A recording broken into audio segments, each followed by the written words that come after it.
जय श्री राम। आज का विषय है जकणाचार्य। अमर शिल्पी जकणाचार्य का जन्म तुमकुर यानी कर्नाटक से 9 किलोमीटर की दूरी पर बसे छोटे से ग्राम कैडाला में हुआ। लेख और प्रमाणों के आधार पर उनके गांव का असली नाम किद्रापुरा था। नक्काशी की दृष्टि से पत्थर और लकड़ी पर उनका समान अधिकार था। शिल्प शास्त्र की प्रसिद्ध होयसल शैली इन्हीं की देन है।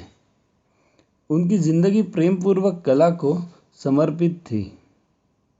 उनके जीवन में ठीक उन्नति तब हुई जब निप्राहाया उस जगह का सरदार नियुक्त हुआ और उसका शासन स्थापित हुआ। अपने प्रिय कार्य के क्षेत्र को खोजने के लिए उन्होंने दूर दूर तक यात्राएं की। कार्य में ऐसे मगन हुए कि जब उनकी पत्नी के गर्भ में प्रथम बालक था तभी ये कला के विकास और खोज के लिए घर छोड़कर बाहर चले गए। काम की तल्लीनता में वह अपनी धर्मपत्नी को ही भूल गए। उनका पुत्र दक्नाचार्य हुआ। वह भी अपने पिताजी की ही भांति नामी संगतराज बना। जकणाचार्य ने प्रसिद्ध हलेबीड, बेलूर, सोमनाथपुर मंदिरों का निर्माण किया। उन्होंने कल्याणी, चालुक्य और होयसल के लिए भी कई उत्तम मंदिरों का निर्माण किया।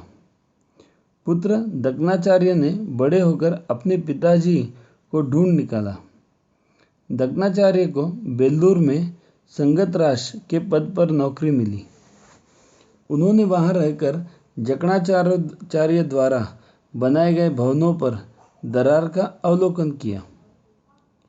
जकणाचार्य ने भवन निर्माण करते समय वादा किया था कि जो कोई संगतराज हमारे बनाए इस भवन में दरार या दोष ढूंढ लेगा तो वह अपना सीधा यानी दाहिना हाथ कटवा देंगे। दक्नाचार्य ने वह दोष खोज लिया। दोष सिद्ध हो गया। वादे के अनुसार जकणाचार्य ने अपना सीधा हाथ कटवा दिया। अभी तक भी पिता और पुत्र का परिचय नहीं था। अंतिम 2 संगतराशों में यह परिचय हुआ कि दक्नाचार्य आचार्य जकण के ही पुत्र हैं। जकणाचार्य और उनके पुत्र की शिल्पकला में किए अद्भुत योगदान को भारत ही नहीं वरन सारा संसार हमेशा 12मासी याद रखेगा। कन्नाडा संगत राशि का शिल्पकारी व गौरवपूर्ण समय था। कुछ पुरुषों को केवल वर्तमान याद रखता है, कुछ लोगों को वर्तमान के साथ भूतकाल भी याद रखता है और कुछ लोगों का भविष्य निर्माण के लिए उदाहरण दिया जाता है। जकणाचार्य पुत्र सहित तब के मार्गदर्शक और आज के प्रेरक व उदाहरण बन गए। ऐसी कला प्रेमी विभूतियों को 3 कालों में प्रणाम। भारत माता की जय।